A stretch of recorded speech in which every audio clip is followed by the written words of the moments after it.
사랑하는 성도 여러분, 여러분은 성경이 하나님의 말씀인 것을 믿습니까? 아멘. 이 성경 66권은 우리 하나님께서 우리 인간을 향한 하나님의 계획과 뜻을 모두 보여주고 있습니다. 하나님의 말씀은 이렇게 시작하지요. 태초에 하나님이 천지를 창조하시니라.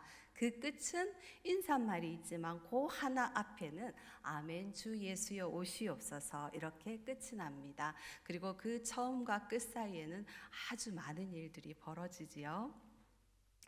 하나님은 성경을 통해서 이 세상에 시작과 끝이 있음을 분명하게 우리에게 보여주고 있습니다. 시작도 하나님으로부터 시작되고 끝도 하나님에 의해서 끝이 납니다. 하나님이 사람을 창조하실 때 아무 목적도 계획도 없이 만드신 것이 아니라 오늘 우리가 읽은 본문에서도 아까 보았듯이 하나님은 창세전부터 그 기쁘신 뜻이 있었다고 말을 합니다. 그러니까 하나님은 사람을 만드실 때 진짜 오늘 정말 심심한데 사람이나 한번 만들어 볼까? 이래서 만든 것이 아니라 어떤 목적을 가지고 만드셨다는 것입니다. 이러한 하나님의 말씀, 하나님의 계획이 잘 드러나 있는 말씀이 창세기 1장 26절 말씀입니다. 우리 잘 알지만 같이 찾아서 읽어볼까요? 창세기 1장 26절 말씀입니다.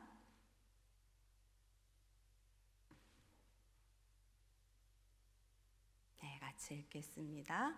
하나님이 이르시되 우리의 형상을 따라 우리의 모양대로 우리가 사람을 만들고 그들로 바다의 물고기와 하늘의 새와 가축과 온 땅과 온 땅에 기는 모든 것을 다스리게 하자 하시고.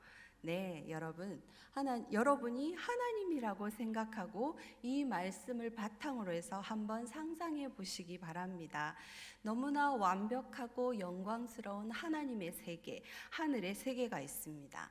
그럼에도 불구하고 그 생명력이 충만하신 우리 하나님께서는 그 하늘의 세계를 닮은 땅이라고 하는 또한 이 세상을 만드십니다. 그리고 나서 하나님 당신과 똑 닮은 인간을 만들고 그 사람에게 하나님께서 하늘을 다스리듯이 그 사람에게 땅을 다스리도록 하셨습니다. 이것은 하나님만이 가지신 그 하나님 고유의 영역인 다스림의 권세를 인간에게도 부여하신 것입니다. 이것은 너무나 특별한 은혜입니다. 우리는 성경을 통해서 하나님이 우리 사람에게 주시고자 하는 그 마지막 종국적으로 무엇을 주시려고 했는지 명확하게 잘 알고 있습니다.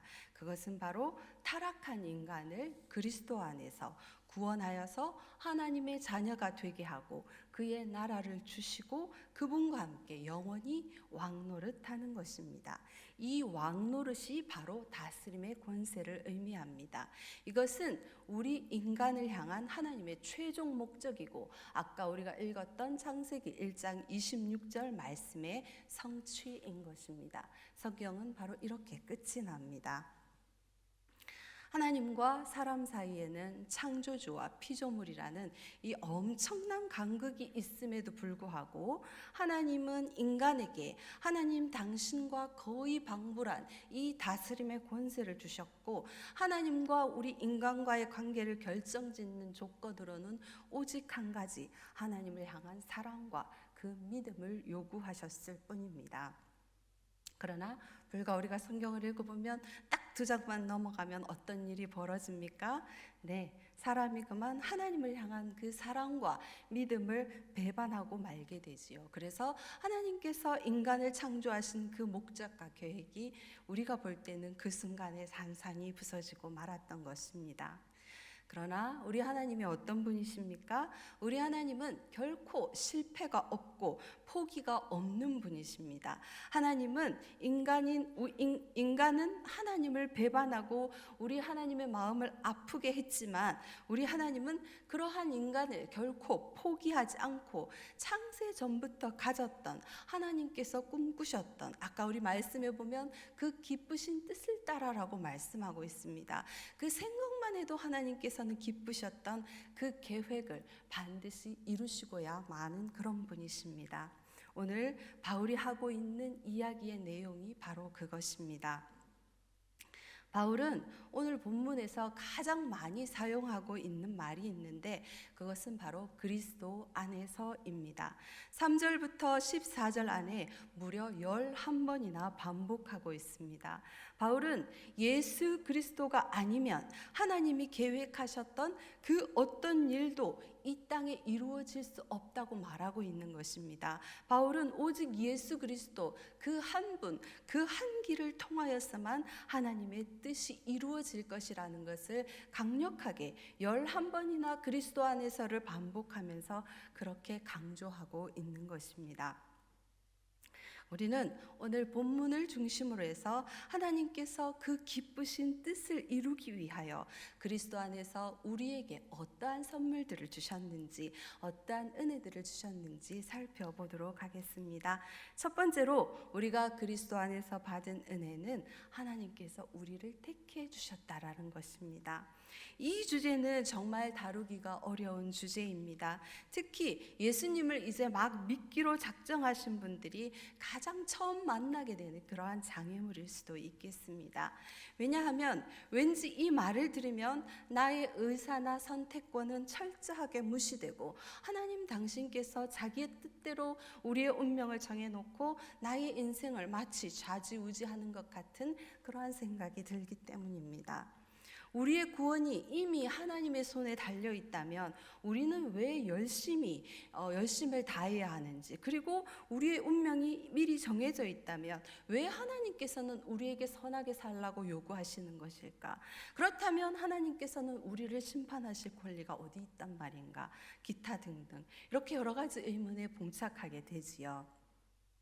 참으로 어렵습니다. 그러나 성경은 우리에게 확실하게 가르쳐 줍니다. 우리는 하나님의 택하심과 예정을 입었기 때문에 오늘날 하나님의 자녀가 되는 이 은혜를 받은 것이라고요. 성경은 절대 거짓말을 하지 않습니다. 그러니 이 말은 분명한 사실인 것입니다. 다만 우리가 우리의 지각으로 충분히 이 택하심에 대한 것을 이해하지 못할 뿐입니다. 더군다나 사랑이신 하나님께서, 전능하신 하나님께서 이 택하심을 충동적으로 결정하셨을리 만무합니다. 하나님께서는 그 기쁘신 뜻을 따라 아까 우리가 보았듯이 창세전부터 하나님 당신의 의지를 가지고 우리를 사랑하셔서 택하시고 예정하셨다고 말씀하십니다. 그렇다면 이 택하심에 대한 진리는 분명히 우리를 위한 하나님의 사랑과 은혜의 방편인 것이 분명합니다. 저는 오늘 이 시간 이 택함과 예정에 대해서 어떤 신학적이나 철학적으로 다루고 싶은 그러한 생각은 없습니다. 저에게는 그럴 만한 실력도 없기도 하지만 굳이 그렇게 하지 않아도 죄인이었던 내가 거룩하신 하나님의 자녀가 되었다는 이 사실과 나를 위해서 기꺼이 자기의 몸을 내어주신 우리 예수님의 희생을 생각하면 하나님께서 말씀하시는 모든 것, 예수님께서 말씀하시는 모든 것을 충분히 믿을 수 있기 때문입니다. 이 택함과 예정을 논리적으로는 다 이해하지 못한다 하더라도 예수님을 오래 믿어오신 우리 선배님들이 하나같이 고백하는 말이 있습니다. 그것은 모든 것이 하나님의 은혜고 모든 것이 하나님의 인도하심이었다라는 것이죠. 저도 그리 오래 살지는 않았지만 그래도 이제 좀 믿어오다 보니까 그와 같은 그러한 고백을 저도 하게 됩니다. 지금 나의 나 된 것은 오직 하나님의 택하심과 인도하심이었다고요. 이전에도 제가 한번 말씀드린 적이 있지만 저는 저희 집에서 제가 첫 신앙입니다. 우리 동네에는 아주 시골이라서 교회가 없었고 예수님에 대해서 누가 저에게 전도한 적도 없습니다. 저는 정말 도덕 시간에 배운 예수님이 4대 성인이라는 그 정도 알고 있었고 제가 다니던 중학교 바로 옆에는 교회가 있었는데 그곳에 다니는 친구들이 뭔가 조금은 달라 보였습니다. 제가 알지 못하는 노래도 부르고 좀 그러더라고요. 그래서 저도 한번 가보고 싶다는 생각은 했습니다. 그러다가 제가 교회에 가게 된 직접적인 동기는 저희 아버지 때문입니다. 아버지의 술 중독이 심각한 지경에 이르러서 점점점 난폭해지자 어머니와 할머니는 급기 이케아 점집을 찾게 되었습니다. 그 점쟁이는 아버지에게 귀신이 쓰여서 그렇게 되었다고 했습니다. 그리고 아버지 다음에는 제가 큰딸인데 큰딸인 저에게 귀신이 갈 거라고 했습니다. 그러자 아버지는 제가 걱정이 되었는지 교회에 보내셨습니다. 교회에 가라고. 교회에 가면 괜찮다고 그 말 어디선가 들었나 봐요. 그래서 저는 교회에 가게 되었습니다. 그러나 얼마 가지 못해서 교회에 대한 저의 흥미는 사라졌습니다.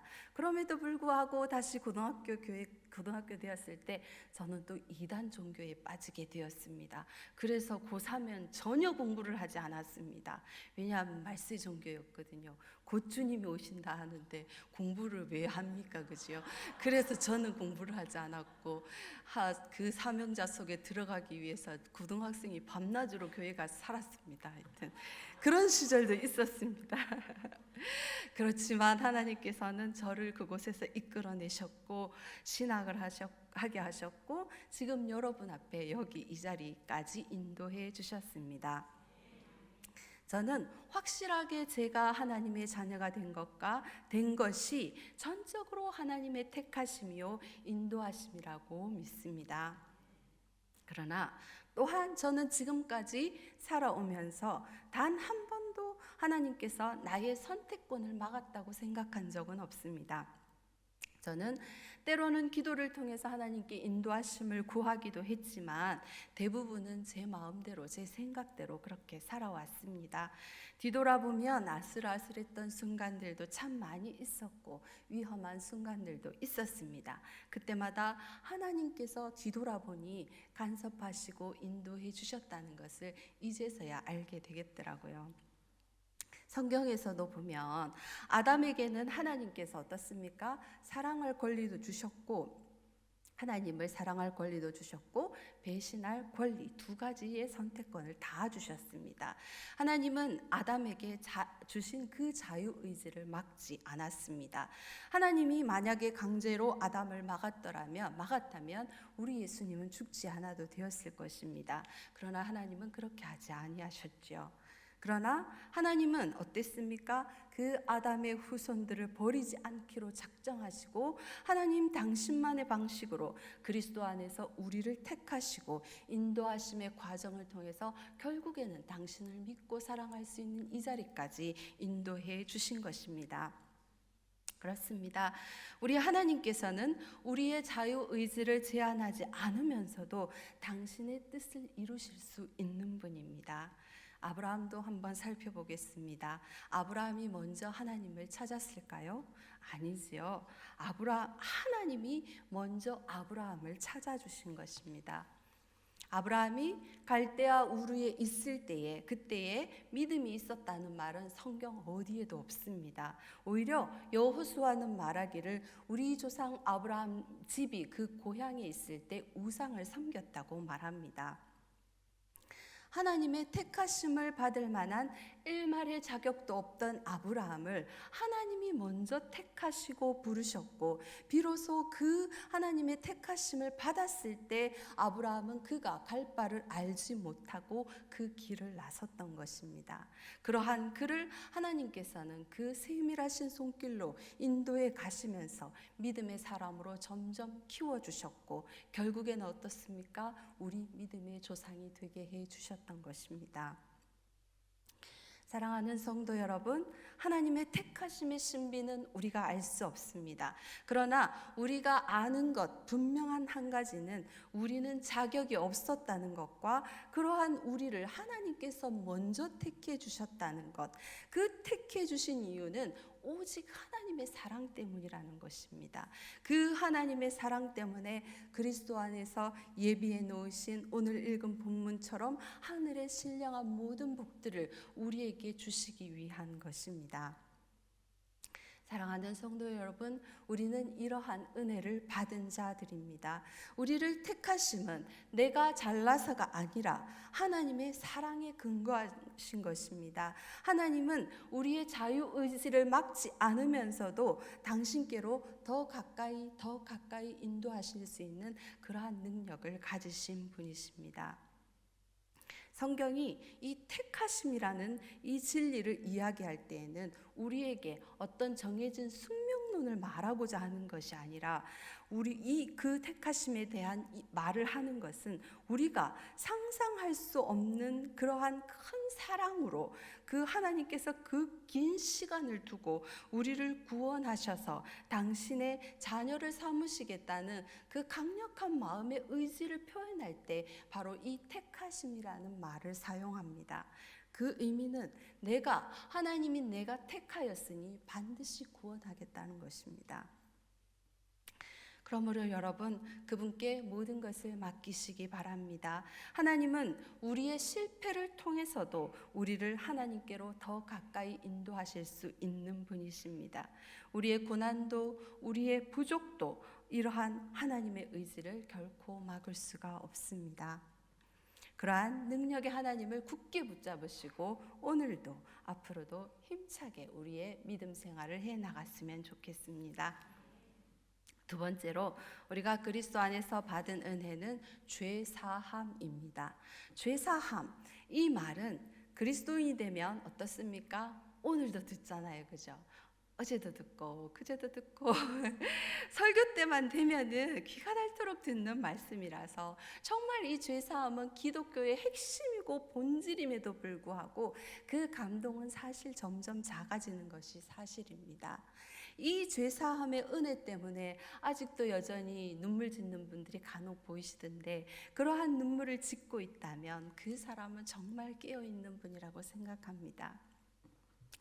그래서 우리는 더욱 시시때때로 우리가 받은 이 죄사함의 은혜가 얼마나 큰 것인지, 그리고 얼마나 놀라운 것인지, 하나님이 어떠한 대가를 치르시고 이 죄사함의 은혜를 우리에게 주셨는지 우리는 되새기고 또 되새겨야 한다고 생각합니다. 앞으로 2주 후면 성탄절입니다. 성탄절은 자기 백성을 죄에서 구원하시기 위해서 때가 찬 경륜을 따라 우리 하나님께서 사람이 되어 아기 예수님으로 오신 날입니다. 예수님은 참으로 오래 기다리셨습니다. 드디어 때가 되었으므로 무한하신 하나님께서 유한한 우리 인간의 역사 속으로 들어오셔서 자기를 내어주실 준비를 지금 시작하고 있는 것입니다. 지극히 높은 곳에서는 하나님께 영광이요, 땅에서는 하나님이 기뻐하신 사람들 중에 평화로다. 아멘. 사람들만이 이 날을 기다린 것이 아닙니다. 하나님도 기다리셨습니다. 그래서 하나님께서는 별을 통하여 저 먼 곳 동방에까지 동방 박사들에게 별을 보내서 예수님이 나실 것을 알려주셨습니다. 또 들의 목자들에게 천사들을 보내서 알려주셨고, 이 기쁜 소식을 온 천하에 선포하셨습니다. 그런데 오늘 우리가 읽은 본문에 보면 바울은 그 예수님을 예수라고 하는 이름 대신에 그리스도라고 하는 그 호칭만을 사용하고, 칭호만을 의도적으로 사용하고 있습니다. 그리스도라는 말은 구약의 메시아를 헬라어로 번역한 말이고, 그 뜻은 기름 부음을 받은 자입니다. 우리가 누구를 그냥 부를 때 쓰는 그런 이재숙 전도사 할 때 이재숙이 아니라 뒤에 전도사 이거 있잖아요. 이게 바로 예수 그리스도이십니다. 이 그리스도는 예수님의 신성을 강조한 거룩한 직분명입니다. 구약 성경에서 메시아는 다윗의 후손, 곧 왕으로 오셔서 고통받는 자기 백성을 구원하실 분으로 예언되어 있습니다. 바울은 예수 대신에 그리스도를 사용함으로써 우리의 죄를 대신해서 죽으신 그분이 바로 구약에 예언된 메시아라는 것을 강조하고 있는 것입니다. 십자가에 달리셔서 나를 위하여 죽으신 그분이 우리와 같은 사람이 아니라 하나님의 아들이라는 것을 말하고 있는 것이고, 영원부터 영원까지 우리를 다스리실 그 존귀한 왕이 바로 그리스도 예수라는 것을 지금 힘써서 강조하고 있는 것입니다. 우리 오늘 목사님 설교에서도 보았지만 이사야 9장 6절 말씀을 같이 찾아서 읽도록 하겠습니다. 이사야 9장 6절입니다.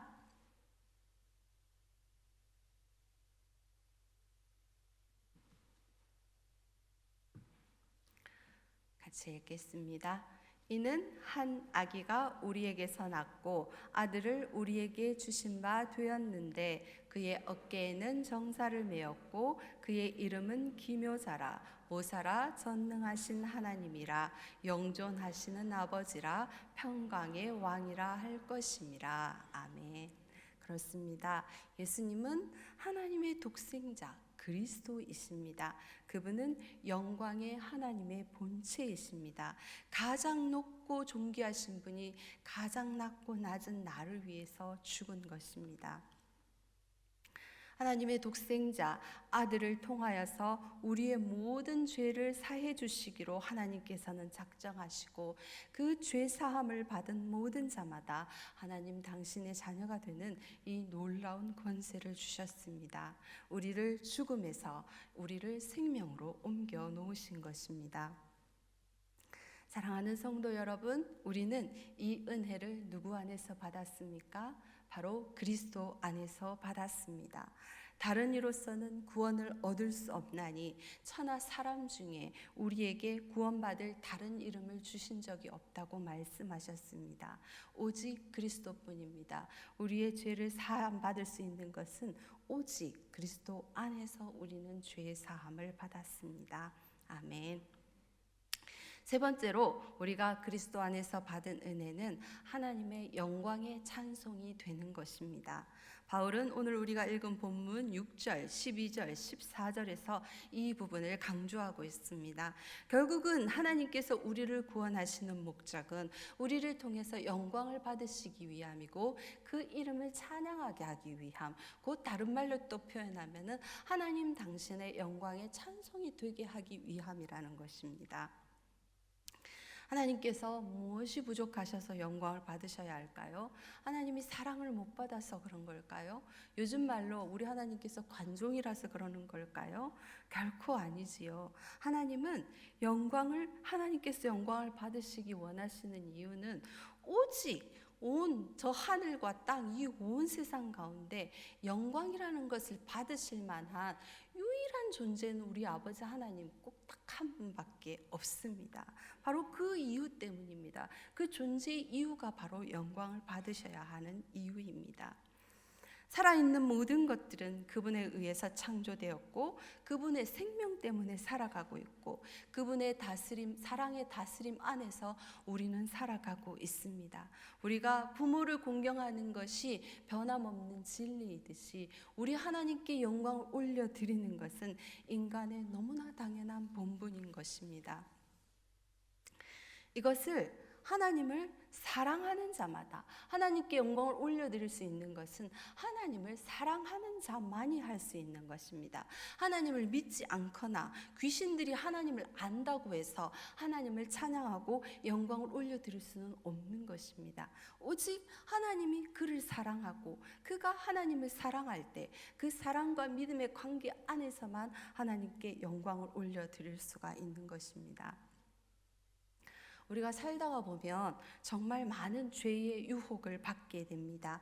저도 예수님을 처음 믿었을 때에는 어떤 죄의 유혹이 찾아왔을 때 아이고 이러면 큰일 나지, 이러다가 하나님한테 혼날지도 몰라, 이런 어떤 두려움 때문에 죄를 짓지 않으려고 노력했다면 또 시간이 어느 정도 지나서 좀 예수님을 알아가면서부터는 그래도 내가 하나님의 자녀인데 하나님이 나를 세상의 빛이라는데 뭐 예수님의 향기인데 뭐 이런 마음으로 또 죄를 짓지 않으려고 좀 하는 마음을 가졌던 것 같습니다. 그런데 요즘은 저도 이제 예수님 믿은 지 한 35년 정도 되었거든요. 조금 늦은 감이 있지만 요즘은 어떤 생각이 드냐면 자랑이 아니니까 용서하고 들어주십시오. 하나님께서 내가 무엇이라고 나를 통해서 영광을 받으시려고 하는 것일까? 내가 뭐라고 나를 당신의 영광의 찬송이라고 칭해 주시는 것일까?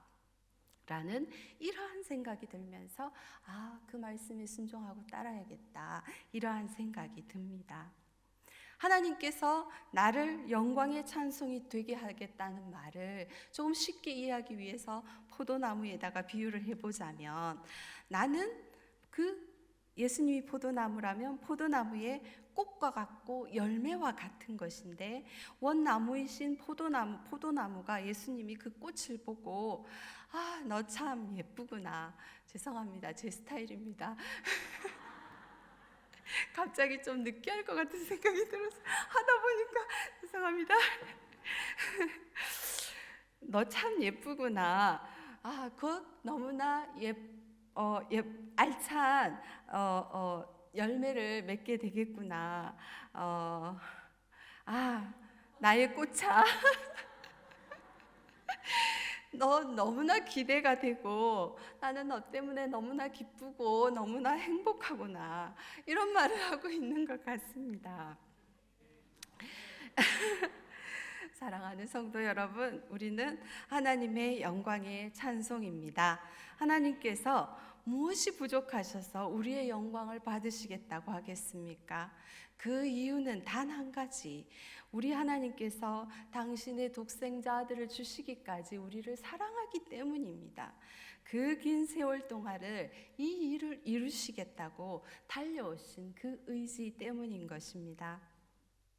생각해 보십시오. 우리도 자식을 낳아서 길러보면 누군가 내 자식을 보고 아유, 그 애는 그 부모만 못한 것 같아. 그러면 기분이 어떻습니까? 별로잖아요. 그죠? 기분이 나쁘고 오히려 아, 그 집 자식은 부모보다 훨씬 나은 것 같아.